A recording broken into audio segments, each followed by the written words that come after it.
ദാവീദ് അബീമേലെക്കിന്റെ മുമ്പിൽവച്ച് ദുർമരണം നടിക്കുകയും അവിടെ നിന്ന് അവനെ ആട്ടിക്കളയുകയും ചെയ്തിട്ട് അവൻ പോകുമ്പോൾ പാടി, ഉം.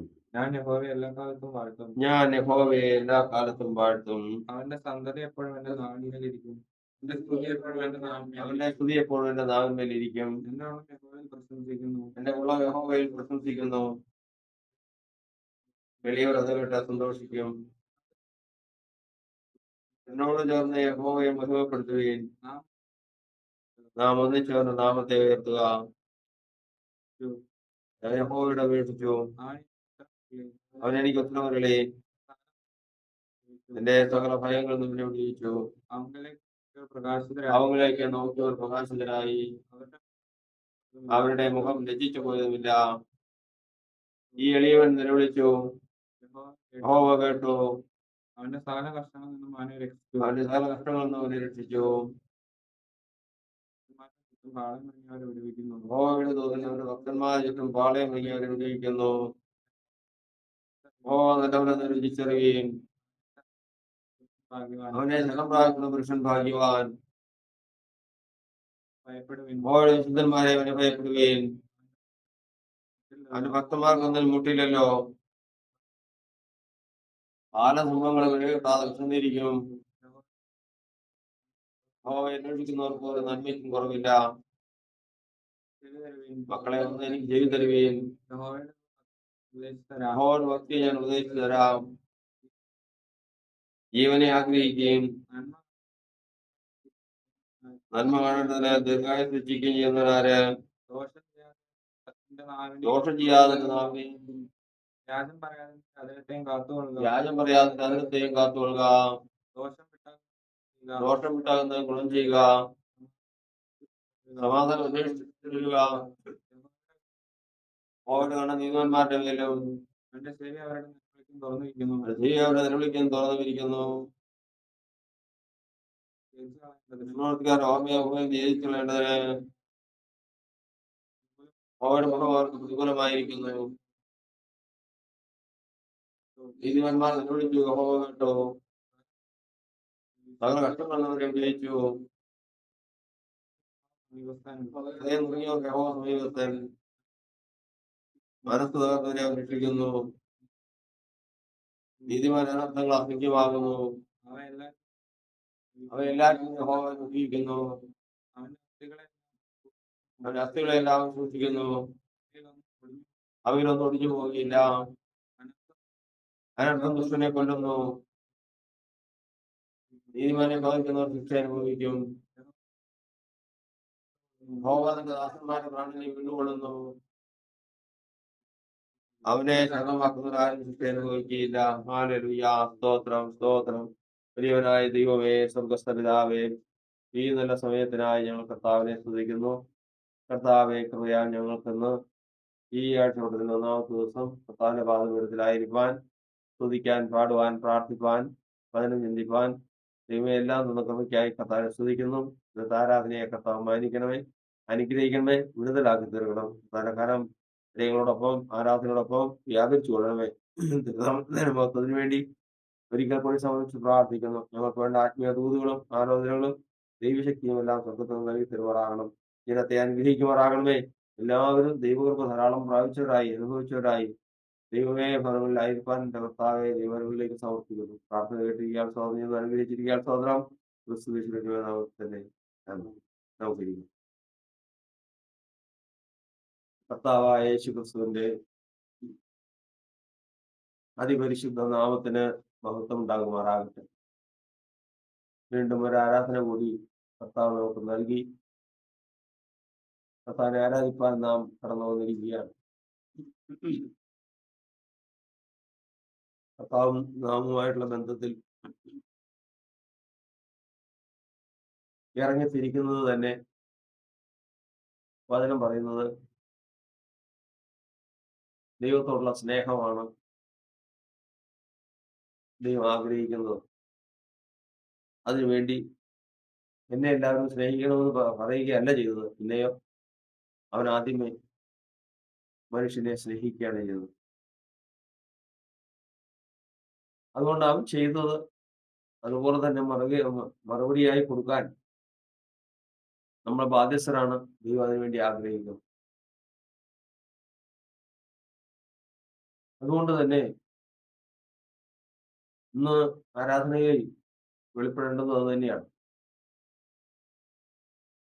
ദൈവത്തെക്കാൾ ഉപരി മറ്റെന്തെങ്കിലും സ്നേഹമായിട്ട് നമ്മുടെ ഉള്ളിലുണ്ടോ? എങ്കിൽ അതിനെയാണ് ഇന്ന് യാഗം കഴിക്കേണ്ടത് ആദ്യം. അപ്പോൾ നമ്മുടെ മുഖത്ത് തെളിഞ്ഞ ഒരു അന്തരീക്ഷം വരും. മുഖത്ത് തെളിഞ്ഞ അന്തരീക്ഷം വരാത്തതിന്റെ കാരണം എന്താണെന്നറിയാമോ? വചനം പറയുന്നത് ഇതൊരു കണ്ണാടി പോലെയാണ്. നമ്മുടെ മുഖമെന്ന് പറയുന്നത് അറിയാവുന്നത് നോക്കിക്കഴിഞ്ഞാൽ, ശ്രദ്ധയോടെ നോക്കിയാൽ അതിലുണ്ടെല്ലാം. ദൈവം ആ മുഖത്ത് നോക്കിയാൽ മതി. ഹൃദയത്തെ നോക്കുന്ന ദൈവം മുഖത്ത് ഉള്ള ഓരോ ഭാവങ്ങളും പറഞ്ഞു തരും. കായനോട് ചോദിച്ചു, നിന്റെ മുഖം വാടുന്നത് എന്താണ്? വാട്ടം. സഹോദരന്മാർ യോസേഫിനോട് അസൂയപ്പെട്ടു. അത് മുഖം അസൂയാൽ നിറഞ്ഞു. ഇസ്രായേലിന്റെ അഹംഭാവം അവർക്ക് വിരോധമായി സാക്ഷീകരിക്കുന്നു. പ്രതികാരത്തുള്ള നിർണയം അബ്ശാലോമിന്റെ മുഖത്തുണ്ടായിരുന്നു. ഇങ്ങനെ ദൈവം അധികം ഒന്നും വിസ്തരിക്കേണ്ട, നോക്കി എണ്ണി എഴുതിയെടുക്കാം. നമ്മുടെ മുഖത്ത് നോക്കി എണ്ണി എഴുതിയെടുക്കാം എന്താണ് നമ്മുടെ ഉള്ളിലുള്ളത്. അതില് ആരാധനയ്ക്ക് തടസ്സമുള്ള പല കാര്യങ്ങളും ഉണ്ടാകും.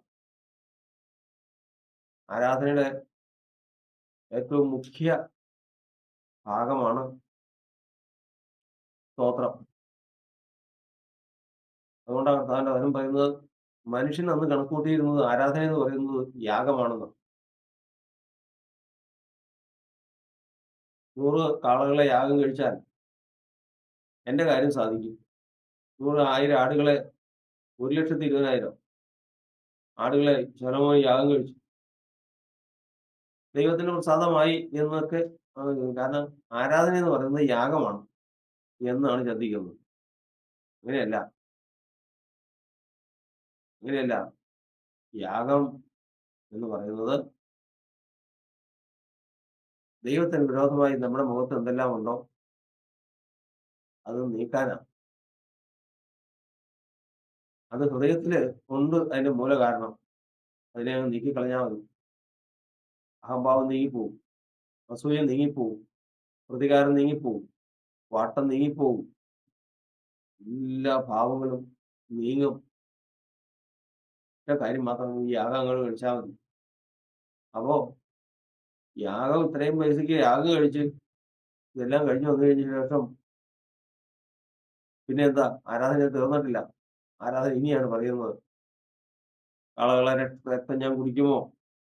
ഞാൻ കുടിക്കില്ല. മാംസം ഞാൻ തിന്നുമോ? നിങ്ങൾ സാറ് ചിന്തിക്കാൻ പാടില്ലേ? ഞാൻ ഭക്ഷിക്കണമെങ്കിൽ ഈ കാട്ടിലെ മൃഗങ്ങളും അനേകമായിട്ടുള്ള മൃഗസമ്പത്ത് മുഴുവൻ ആർക്കുള്ളതാ? എനിക്കുള്ളതാണ്. എനിക്ക് വിശന്നാൽ ഞാൻ നിന്നോട് പറയുമോ? നീ വിചാരിക്കുന്നത് യാഗങ്ങൾ കഴിയുന്തോറും ഞാൻ പ്രസാദിച്ചു. അങ്ങനെയല്ല. ദൈവത്തിന് സ്തോത്രയാഗം അർപ്പിക്കുക. എല്ലാ യാഗങ്ങളും ഈ ഒരൊറ്റ കാര്യത്തിന് വേണ്ടിയിട്ടാണ്. അതുകൊണ്ടാണ് സ്തോത്രം പറയുമ്പോൾ ദൈവം അവരെ ശ്രദ്ധിക്കുന്നത്. സ്തോത്രം പറയുന്നത് പണ്ട് വിശ്വാസികൾക്ക് ഒരു പേര് തന്നെയുണ്ട്, സ്തോത്രക്കാരെന്ന്. കാരണം അവരെന്തിനും സ്തോത്രം പറയും. അവർ വീട്ടിലൊരാൾ മരിച്ചാൽ അവർ സ്തോത്രം പറയും. എല്ലാറ്റിനും സ്തോത്രം പറയണം എന്നുള്ള പ്രമാണമാണ്. എന്നാൽ സ്തോത്രം എന്ന് പറഞ്ഞാൽ അതിനൊരു സ്വരമുണ്ട്. സ്തോത്ര സ്വരം കേൾപ്പിക്കേണ്ടത്. സ്തോത്രത്തിനൊരു സ്വരമുണ്ട്. ആ സ്വരത്തെ ഇല്ലാതാക്കുന്ന ചില കാര്യങ്ങൾ ഉള്ളിലുണ്ട്. അതിന്റെ പ്രതിഫലനം മുഖത്തുമുണ്ട്. അവിടെയാണ് കർത്താവിന്റെ സന്നിധിയിലേക്ക് വരുമ്പോ, ആരാധനയ്ക്ക് വരുമ്പോ ദൈവം നോക്കുന്നത്. എങ്ങനെ നിഷ്കളങ്കമായിട്ടുള്ള ഒരു മുഖത്തോടു കൂടി, നിഷ്കളങ്ക ഹൃദയത്തോടു കൂടി ദൈവത്തെ ആരാധിപ്പാൻ കഴിഞ്ഞെങ്കിൽ അബ്രഹാമിനെ നോക്കിയപ്പോ അബ്രഹാമിന്റെ മുഖത്തുണ്ട് ഒരു ചെറിയ ഒരടയാളം. അതിന്റെ കാരണം വേറെ ആരുമല്ല, ഇസ്ഹാക്കാണ്. അത് വലിയ പ്രശ്നമാണ്. വാർദ്ധക്യത്തിലുണ്ടായ മക്കൾ എന്ന് പറഞ്ഞാൽ വലിയ കാര്യമാണ്. അതുകൊണ്ട് ഈ സമയത്ത് അത് ഹൃദയത്തിന്റെ ആഴത്തിലേക്ക് ഇറങ്ങിയിട്ടുണ്ട് അതിന്റെ വേര്. കർത്താവിനതറിയാം. ആരാധനയും നടക്കുന്നുണ്ട്, സ്തുതിയും സ്തോത്രമൊക്കെ നടക്കുന്നുണ്ട്. പക്ഷേ അബ്രഹാം സ്തുതിക്കുക എന്ന് പറഞ്ഞു കഴിഞ്ഞാൽ അങ്ങനെ പോരാ. അബ്രഹാം സ്തുതിക്കുമ്പോ അതിൻ്റെതായ നിലവാരമുണ്ട്. സ്തുതി എന്ന് പറയുന്നത് സ്തോത്ര സ്വരത്തോടുകൂടിയ സ്തുതി എന്ന് പറയുന്നത് ഭയങ്കരമാണ് ദൈവത്തിന് മുമ്പാകെ. കാരണം കർത്താവിന്റെ നാമത്തെ ഉച്ചരിക്കുന്നതിന് തുല്യമാണ് ഒരു സ്തോത്രം. ഇപ്രകാരം സ്തോത്രം പറയുന്നതിൽ അല്ലെങ്കിൽ കർത്താവിന്റെ നാമത്തെ ഉച്ചരിക്കുന്നവരിൽ ശ്രേഷ്ഠനായിരുന്നു ആര്? ശമൂവേൽ. ശമൂവേൽ പ്രവാചകൻ എന്ന് പറഞ്ഞാൽ കർത്താവിന്റെ നാമം ഉച്ചരിക്കുന്നതിൽ ഏറ്റവും ശ്രേഷ്ഠനായിരുന്നു. ഇതിന്റെയൊക്കെ വില എന്താണെന്ന് നമുക്കറിവില്ല. അതിന്റെ ആഴം പലപ്പോഴും മനസ്സിലാകുന്നില്ല. വേറെ ആരുമല്ല, വേറെ ഒന്നും വേണ്ട. ലോകത്ത് എന്തെല്ലാം നടക്കട്ടെ, അതിനൊന്നും ശ്രദ്ധ വയ്ക്കണ്ട. കപടമില്ലാത്ത ഹൃദയത്തിൽ നിന്ന് സ്തോത്ര സ്വരം പുറപ്പെടുവിക്കാൻ കഴിവുള്ളവൻ എന്ന് പറഞ്ഞാൽ ദൈവത്തിന് വിലപ്പെട്ടവൻ. അതാണ് ഒരു ആരാധനയിൽ കൂടി കിട്ടുന്നത്. അതുകൊണ്ട് ആരാധനയ്ക്ക് കടന്നു വന്ന ഏവനും കർത്താവേ, ഇന്ന് ഞാൻ സ്തോത്രസ്വരം കേൾപ്പിച്ചിട്ടേ ഇവിടുന്ന് പോകാവൂ, സ്തോത്രസ്വരം കേൾപ്പിച്ചിട്ടേ പോകാവൂ എന്നുള്ള ഒരു തീരുമാനത്തോടു കൂടിയായിരിക്കണം. ലോകത്തിലെ സമുദ്രത്തിലെ തിരകളെ അടങ്ങുമാറാക്കുന്നത്, സമുദ്രത്തിൽ തിരക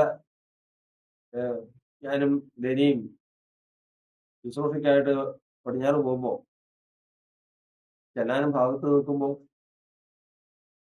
ഇവിടെ അടുത്ത് വല്ല കമ്പനി വല്ലതും ഉണ്ടോ? ഞാനത് സ്വാഭാവികമായിട്ട് ചോദിച്ചു പോയതാ. അത്ര ഭയങ്കരമായ കമ്പനി പ്രവർത്തിക്കുന്ന ഒരു ഒച്ചയാണ്. അപ്പോൾ ആണ് അവിടെ നിന്ന് ഒരാൾ പറഞ്ഞത്, അത് കമ്പനിയല്ല, സമുദ്രം ഇരയ്ക്കുന്നതാണ്. കടൽ ഇരയ്ക്കുന്നു, കടലിൽ തിരകൾ മറിഞ്ഞ് ഇങ്ങനെ ഇരയ്ക്കുന്നതാണ്. അതിനെ പറയുന്നത് സമുദ്രത്തെ തിരകളെ അടങ്ങുമാറാക്കുന്നവനാണ് ദൈവം. ഈ ശബ്ദമൊക്കെ ആ സമുദ്രത്തിൽ അത്രയും ശബ്ദം നമ്മുടെ ചെവിക്കുണ്ട്. സ്വർഗത്തിൽ നിന്ന് ദൈവം കേൾക്കുമ്പോഴോ ഇതൊന്നും അങ്ങോട്ട് പോവില്ല. ഈ അന്തരീക്ഷ മണ്ഡലത്തിൽ തന്നെ ഇത് അവസാനിക്കും. ഇതുപോലെ തന്നെയാണ് ജാതികൾ കിടന്ന് ഒച്ച ഉണ്ടാക്കുന്നത്. നമ്മള് കണ്ടില്ലേ, ഓരോ സ്ഥലങ്ങളിൽ കിടന്നൊരു ജാതികൾ കലഹം ഉണ്ടാക്കുന്നു, ബഹളം ഉണ്ടാക്കുന്നു. അതൊക്കെ ഇവിടെ തന്നെ അവസാനിച്ചു, ഈ അന്തരീക്ഷത്തിൽ തന്നെ അവസാനിച്ചു പോകും. എന്നാൽ തന്റെ ജനം സ്തുതിക്കുമ്പോ ദൈവം ശ്രദ്ധിക്കും. കേൾക്കണില്ലല്ലോ, നീ എന്നാ പറഞ്ഞേ? ആരാധന നടക്കുന്നുണ്ടല്ലോ, ഇന്ന് അവിടെ ആരാധന നടക്കുന്ന ദിവസമാണ്, സ്തുതിയും സ്തോത്രമൊന്നും കേൾക്കുന്നില്ലല്ലോ, സ്തുതിയും സ്തോത്രമൊന്നും കേൾക്കുന്നില്ലല്ലോ എന്ന് പറഞ്ഞാൽ അതിന്റെ അർത്ഥം മനുഷ്യൻ സ്തുതിക്കുന്നില്ല എന്നല്ല അർത്ഥം. ഹൃദയം സ്വരമില്ല. മുമ്പ് പറഞ്ഞ സമുദ്രത്തിലെ തിര ആ സമുദ്രം ഇരയ്ക്കുന്നത് പോലെ, ജാതികൾ കലഹിക്കുന്ന പോലെ നമ്മൾ കണ്ടിട്ടില്ലേ? ചാട്ടവും തുള്ളലും വെടിക്കെട്ടും മഹാബഹളം എല്ലാം കൂടെ കൂടി അതുപോലൊക്കെ ബഹളം അതൊക്കെ ഇവിടെ തന്നെ അവസാനിച്ച് പോകുന്നതാ. ഇതുപോലൊരു ബഹളമേ അനേക കൂട്ടായ്മകളിലും പ്രാർത്ഥനയിലും ഉള്ളൂ. നമ്മൾ മറ്റുള്ളവരെ കുറ്റം പറയേണ്ട, നമ്മുടെ ഉള്ളൂ. അങ്ങനെ ഇരിക്കുമ്പോഴാണ് ദൈവത്തിന് മുമ്പാകത്ത് അങ്ങനെ തന്നെ ക്രമീകരിച്ചുകൊണ്ട്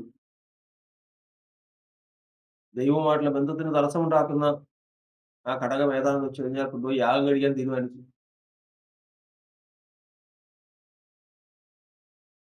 അവിടെ ചെന്ന് കുഞ്ഞിനെ യാഗം കഴിക്കാനായിട്ട് കത്തിയെടുത്തു. നമ്മൾ 32 സങ്കീർത്തനം പറയുന്നത്, ഞാൻ എന്റെ പാപം യഹോവയോട് ഏറ്റു പറയുമെന്ന് ഞാൻ എന്റെ ഹൃദയത്തിൽ പറഞ്ഞു. തീരുമാനിക്കുക. അപ്പൊ യാഗം എവിടെ കഴിഞ്ഞു? ഹൃദയത്തിൽ കഴിഞ്ഞു. ദൈവം ഇപ്പൊ മുഖത്തേക്ക് നോക്കി. ദൈവം മുഖത്തേക്ക് നോക്കി അബ്രഹാമിന് അവിടുന്ന് പുറപ്പെട്ടതുപോലെയല്ല. അവിടുന്ന് പുറപ്പെട്ടതുപോലെയല്ല. ആള് ക്ലിയറായി. മുഖം നല്ല ക്ലിയർ ആയിട്ടിരിക്കുന്നു. അതിന്റെ കാരണം ഇപ്പോൾ ഉള്ളിൽ ഇസ്ഹാക്കില്ല. കാരണം ഹൃദയം കൊണ്ട് പുറത്ത് ചെയ്തിട്ടില്ലെങ്കിലും ഹൃദയം കൊണ്ട് ഇസ്ഹാക്കിനെ യാഗം കഴിച്ചു കഴിഞ്ഞു. മതി, ഇത്രയേ ഉള്ളൂ. ദൈവത്തിന് ഇത്രേ ആഗ്രഹമുള്ളൂ. കാരണം ഇപ്പൊ അബ്രഹാം പറയുന്നത്, അബ്രഹാം സ്തുതിക്കുന്നത് ദൈവത്തിന് കേൾക്കാം. ദൈവത്തിന് കേൾക്കാം. ദൈവം ശില്പിയായി നിർമ്മിച്ചിട്ടുള്ളതും അടിസ്ഥാനമുള്ളതായ പട്ടണം വിശ്വാസത്താൽ കണ്ടുകൊണ്ട് കൽദയ പട്ടണമായ ഊരിൽ നിന്ന് 75-ാമത്തെ വയസ്സിൽ ഇറങ്ങി തിരിച്ചതാണ്. വയസ്സ് 40 വർഷം കഴിഞ്ഞു അന്ന് ഇറങ്ങി തിരിച്ചു. വിശ്വാസത്താൽ ആ ദൈവം ശില്പിയായി നിർമ്മിച്ചിട്ടുള്ള പട്ടണം വിശ്വാസത്താൽ കണ്ട് ഇറങ്ങി തിരിച്ചു. ഇപ്പോഴത്തെ വിഷയം എന്താണെന്നറിയോ? യാഗം കഴിഞ്ഞ് ഇറങ്ങി വന്നപ്പോൾ ദൈവത്തിന്റെ സ്നേഹിതനാണ്. പഴയതുപോലെയല്ല. പിന്നെയോ കൽദയ പട്ടണമായ ഊരിൽ വെച്ച് 75-ാമത്തെ വയസ്സിൽ വിശ്വാസത്താൽ കണ്ടു. ഇന്ന് അങ്ങനെയല്ല കാണുന്നത്. പിന്നെ ദൂരത്തു നിന്ന് അത് കണ്ട് അഭിവന്ദിച്ചു. നേർക്ക് നേരെ കാണും. ദൂരത്തു നിന്ന്. കാരണം ശുദ്ധീകരണം പ്രാപിച്ചു. കാഴ്ചയ്ക്ക് വിരോധമായിട്ടുള്ള തടസ്സങ്ങളൊക്കെ നീങ്ങി. ഇന്ന് അബ്രഹാമൻ സ്തോത്ര സ്വരം പുറപ്പെടുവിച്ചാൽ, സ്തോത്രം എന്ന് പറഞ്ഞാൽ ആ സ്വരം സ്വർഗത്തിൽ കേൾക്കാം. സ്വർഗീയ കാര്യങ്ങൾ അബ്രഹാമിന് കാണാം. ഞങ്ങൾ അന്യരും പരദേശികളുമെന്ന് പറഞ്ഞ് ഇവിടെ മറഞ്ഞു. അബ്രഹാം എന്ന് മറഞ്ഞു. ഇന്ന് കർത്താവിന്റെ വചനം നമ്മെ പഠിപ്പിക്കുന്നു. നമുക്ക് മറ്റൊന്നല്ല വേണ്ടത്. കർത്താവേ, ഞാൻ ഒരു കാര്യം സംസാരിച്ചാൽ ആ ആത്മീയ മണ്ഡലത്തിലേക്ക് പ്രവേശിക്കണം. അതിനെന്താ തടസ്സം? അതിനെന്താ തടസ്സം? ആ തടസ്സം നീങ്ങണം. അതിന്റെ ഹൃദയത്തിൽ തന്നെയുണ്ട്. പല നീരസങ്ങളും പകയും വിദ്വേഷവും ദുരാഗ്രഹവും വിഗ്രഹങ്ങളും പരസംഗമോഹം ഇങ്ങനെയുള്ള അനവധി കാര്യങ്ങൾ ഇതിന് ഉള്ളിൽ ഇരിക്കുന്നത് കൊണ്ട് സ്തോത്രം കിടന്ന് ഞെരുങ്ങുവാണ്. സ്തോത്രമുണ്ട്, സ്വരമില്ല. അത് പോരാ. ഇന്നത്തെ ആരാധനയിൽ നമ്മൾ വളരെ ചുരുക്കം പേര് മാത്രമേ ഉള്ളൂ. തീരുന്നതിന് മുമ്പ് തന്നെ വിടേണ്ടതിനെ വിട്ട്, ക്ഷമിക്കേണ്ടത് ക്ഷമിച്ച്, ഹൃദയപൂർവ്വം ക്ഷമിച്ച് കർത്താവിനെ സ്തുതിച്ച് ആ സ്തോത്രം, അതിന്റെ സ്വരം കർത്താവിൽ എത്തണം. അതിനുള്ള ക്രമീകരണം നമുക്കിന്ന്, അതിനുള്ളൊരു അവസ്ഥ നമ്മുടെ ഹൃദയത്തിൽ നിന്ന് വരണം. അങ്ങനെ നമ്മൾ ഒരുവരപ്പെടുമ്പോൾ, നമ്മുടെ സ്തുതിയും സ്തോത്രവും കർത്താവിലേക്ക് ചെല്ലുമ്പോൾ നമുക്ക് അതിനുള്ള വിടുതൽ കർത്താവ് തരും. നമുക്കതിനുള്ള വിടുതലും ആശ്വാസവും കർത്താവ് തരും. ഇന്നത്തെ ആരാധന അതിനു വേണ്ടി പരിണമിക്കണം. നമ്മളിന്ന് വായിച്ച സങ്കീർത്തനം 34 സങ്കീർത്തനം എല്ലാവർക്കും അറിയാവുന്ന ആദ്യത്തെ വചനം. ഞാൻ യഹോവയെ എല്ലാ കാലത്തും വാഴ്ത്തും, അവന്റെ സ്തുതി എന്റെ നാവിന്മേൽ ഇരിക്കും. എല്ലാ കാലത്തും വാഴ്ത്തും. നാവിന്മേൽ സ്തുതി ഉണ്ടായിരുന്നു. മനുഷ്യന്റെ നാവും ഒരു മനുഷ്യന്റെ വായും മനുഷ്യന്റെ അധരവും തൊണ്ടയും ഇതൊക്കെ നമുക്കറിയാം. ഓരോന്നും സംസാരിക്കും. അധരം സംസാരിക്കുന്നത് ഏത് ഭാഗം കൊണ്ടാ? മനുഷ്യന്റെ അധരം സംസാരിക്കുമ്പോൾ, അധരം കൊണ്ട് സംസാരിക്കുമ്പോൾ അത് എവിടെ നിന്ന് വരുന്നോ ശബ്ദം? ഹൃദയത്തിൽ നിന്ന് വരുന്നു. നാവ് സംസാരിക്കുമ്പോൾ എവിടെ നിന്ന് വരുന്നു? ആത്മാവിൽ നിന്ന് വരുന്നു. വായു സംസാരിക്കുമ്പോൾ അതിന് എവിടെ നിന്ന് വരുന്നു? അതിന് മനുഷ്യാത്മാവിൽ നിന്ന് വരുന്നു. ഇതൊക്കെയും നമ്മൾ പഠിച്ചിട്ടുണ്ട്. അപ്പോ ഇവിടെ നമ്മൾ പഠിക്കുന്നത്, ഞാൻ യഹോവയെ എല്ലാ കാലത്തും വാഴ്ത്തും, അവന്റെ സ്തുതി എന്റെ നാവിന്മേലുണ്ട്. വായിൽ പല കാര്യങ്ങളും മാറ്റം വരും. 60-ാം സങ്കീർത്തനം 17-ാം വാക്യത്തിൽ എഴുതിയിരിക്കുന്നത്, ഞാൻ എന്റെ വായ കൊണ്ട് അവനോട് നിലവിളിച്ചു, എങ്കിലും അവന്റെ സ്തുതി എന്റെ നാവിന്മേൽ ഉണ്ടായിരുന്നു. വായ കൊണ്ട് പലതും സംസാരിക്കേണ്ടി വരും. വായ കൊണ്ട് നിലവിളിക്കേണ്ടി വരും. കാരണം മനുഷ്യ ജീവിതമാണ്. ഏതെല്ലാം സാഹചര്യങ്ങളിൽ കൂടിയാണ് കടന്നു പോകേണ്ടതെന്ന് നമുക്കറിയാൻ സാധിക്കില്ല.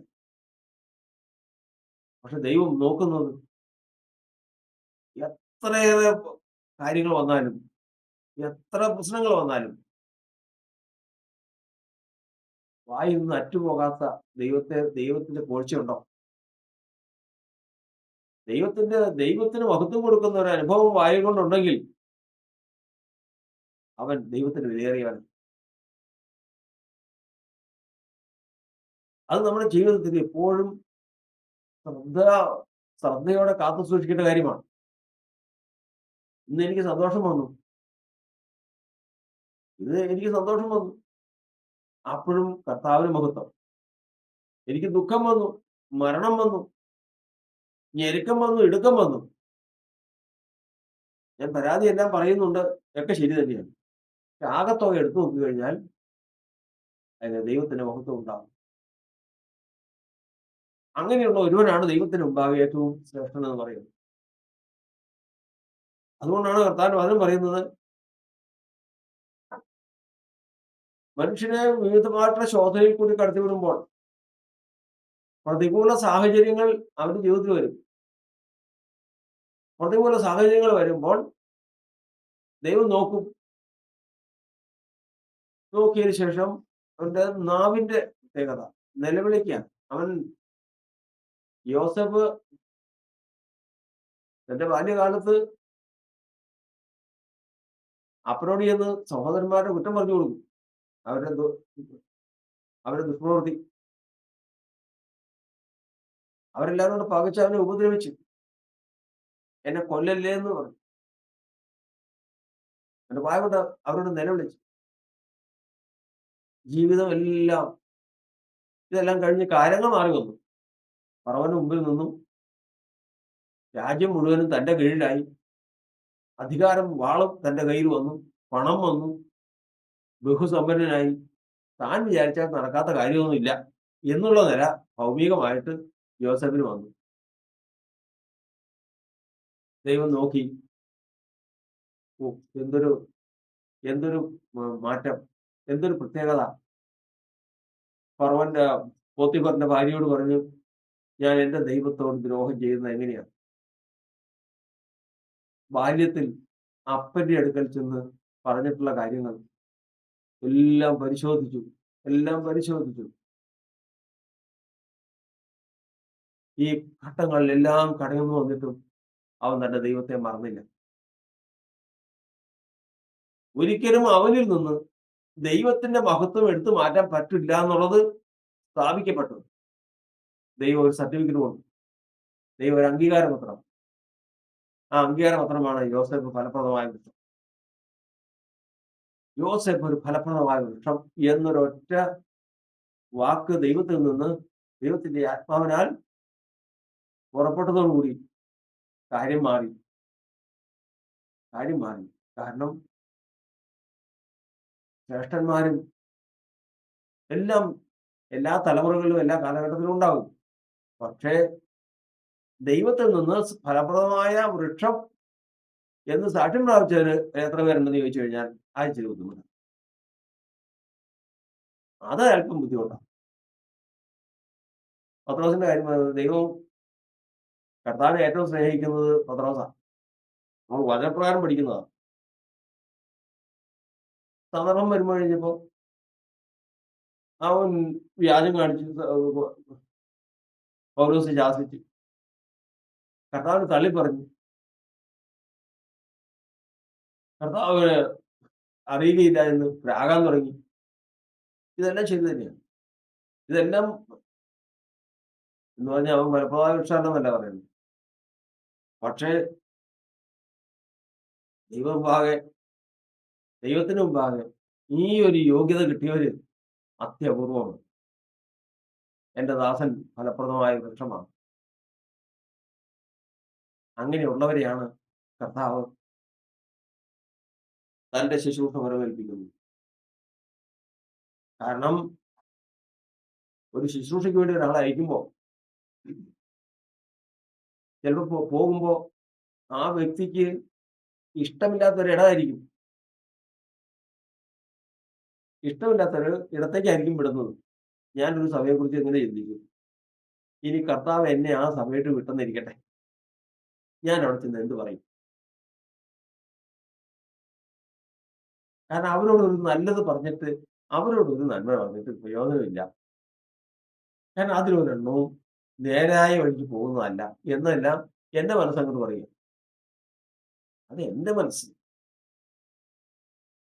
ഫലപ്രദമായ വൃക്ഷം എന്ന് പറഞ്ഞ് കർത്താവ് ശുശ്രൂഷ ഏൽപ്പിച്ചിട്ടാണ് വിട്ടേക്കണതെങ്കിൽ, എന്റെ ശത്രുവാണ് മുമ്പിൽ ഇരിക്കുന്നതെന്നിരിക്കട്ടെ, എന്നെ എന്തുമാത്രം ഉപദ്രവിച്ചാണ് മുമ്പിൽ ഇരിക്കുന്നതെങ്കിലും, ദൈവം അവനോട് പറയാൻ പോകുന്നത്, മകനെ നീ ഒരു നല്ല നിലയിൽ എത്തിച്ചേരും, അല്ലെങ്കിൽ നീ ഒരു ഒരു അനുഗ്രഹം പ്രാപിക്കും എന്നാണ് കർത്താവ് പറയാൻ ഉദ്ദേശിച്ചിരിക്കുന്നതെങ്കിൽ, എന്റെ വ്യക്തിപരമായിട്ടുള്ള യാതൊരു ദോഷവും യാതൊരു സ്വഭാവവും കലരാതെ ആ ദൂത് അവന് കൊടുക്കാൻ പറ്റും. അവിടെയാണ് അവിടെയാണ് ഫലപ്രദമായ വൃക്ഷത്തിന്റെയൊക്കെ വിലയറിയുന്നത്.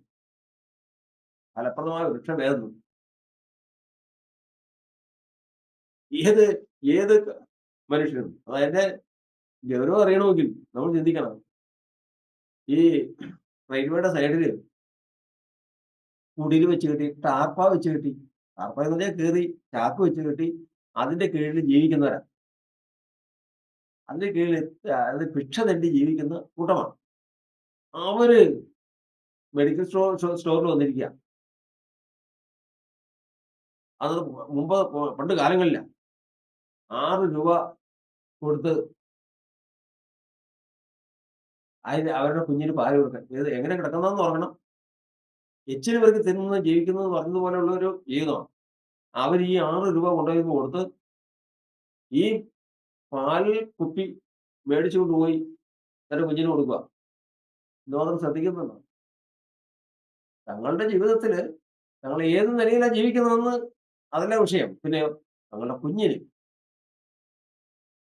കലർപ്പില്ലാതെ ഒരു ദോഷമില്ലാത്ത പാത്രത്തിൽ കൊടുക്കണം. കാരണം പാലിൽ കുപ്പിയുടെ ദോഷമൊന്നും ഉണ്ടാകാൻ പാടില്ല. ഇത് മാതാപിതാക്കളുടെ ശ്രദ്ധയാണ്. ഇതുപോലെയാണ് ദൈവം തന്റെ ജനത്തെക്കുറിച്ചും സഭയെക്കുറിച്ചും ചിന്തിക്കുന്നത്. ദൈവം സ്വർഗത്തിൽ ഒരു മനുഷ്യനെ രൂപപ്പെടുത്തേണ്ടുന്ന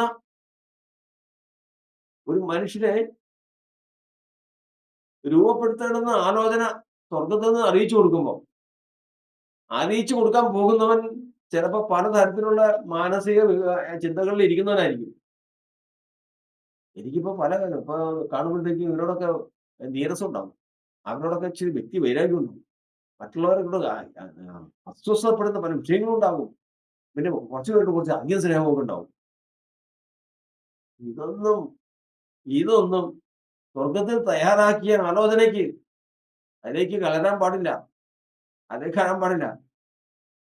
വചനം പറയുന്നത്, ഞങ്ങളിതാ ഈ വചനം 2 പേരെ ഫലമേൽപ്പിച്ചുകൊണ്ട് സഭയിലേക്ക് വിടുക, ബർന്നബാസും പൗലോസിനും. കാരണം എന്തറിയോ? അവർ കർത്താവിന്റെ നാമത്തിന് വേണ്ടി പ്രാണത്യാഗം ചെയ്തവരാ. ഇതിന്റെ അർത്ഥം അവരെ കൊണ്ടുവന്ന് വെച്ച് കഴിഞ്ഞാൽ അവരവിടെ വരുമ്പോഴത്തേക്കും ഇനി ശത്രുക്കളാണ് കൂടിയിരിക്കുന്നതെങ്കിലും അധികം പറയില്ല, അല്ലെങ്കിൽ കുറച്ചും പറയില്ല. ഇനി തങ്ങൾക്ക് പ്രിയപ്പെട്ടവരായിരിക്കണമെങ്കിലും തങ്ങൾക്ക് ഇഷ്ടമുള്ളത് പറയില്ല. പിന്നെയോ എങ്ങനെ അയച്ചുവോ എങ്ങനെ സ്വർഗം കൊടുത്തുവോ അത് തന്നെ പറയും. ഇന്ന് ദൈവസന്നിധിയിൽ അത് തെളിയിക്കപ്പെടാൻ നമ്മുടെ ജീവിതത്തിൽ സാധിച്ചാൽ കർത്താവ് ഒരു യോഗ്യതാപത്രം തരും, ഫലപ്രദമായ വൃക്ഷം. ഏത് പ്രതികൂല സാഹചര്യങ്ങളിലും ദൈവിക ഫലം പുറപ്പെടുവിക്കുന്ന സത്യസന്ധമായ ഒരു ജീവിതം, അത് മതി. കർത്താവ് സ്തോത്രം. ദൈവത്തിന്റെ വചനം പറയുന്നത് നമുക്ക് കർത്താവിന്റെ സന്നിധിയിൽ അവകാശം പ്രാപിപ്പാൻ അത് മതി. അതാണ് വേണ്ടത്. കർത്താവിന്റെ വചനപ്രകാരം നാമും ഒരു ഫലപ്രദമായ വൃക്ഷമായി തീരുവാൻ കർത്താവിനെ സഹായിക്കട്ടെ. ഒരു കാലത്തല്ല, സകല കാലത്തും യഹോവയെ എല്ലാ കാലത്തും പാടും. എല്ലാ കാലത്തും. കാരണം പലപ്പോഴും പിറുപിറുപ്പുണ്ടാകുന്ന സമയം വരും, നഷ്ടവും ഞെരുക്കം ഉണ്ടാകുന്ന സമയം വരും. പക്ഷെ എന്റെ വായിൽ നിന്ന്, എന്റെ നാവിൽ നിന്ന് അവന്റെ സ്തുതി മാഞ്ഞു പോവുകയില്ല എന്ന് ആർക്കും എല്ലാം പറയാൻ കഴിയും. ഇതൊന്നും നമുക്ക് കഴിയാവുന്നതോ കഴിയാത്തോ കാര്യമായിട്ടല്ല പറയുന്നത്. വചനത്തിന്റെ പൊരുളാണ്. ആ സ്ഥിതിയിലേക്ക് നമ്മൾ എത്തിപ്പെട്ടാൽ നമ്മുടെ ജീവിതവും ആ പരമ പദവിയിലെത്തുവാൻ കാരണമായി തീരും. നമ്മൾ വിവിധമായ ഇടങ്ങളിൽ, വിവിധമായ ജോലികളിൽ, വിവിധമായ അവസ്ഥകളിൽ ജീവിക്കുന്നവരാണ്.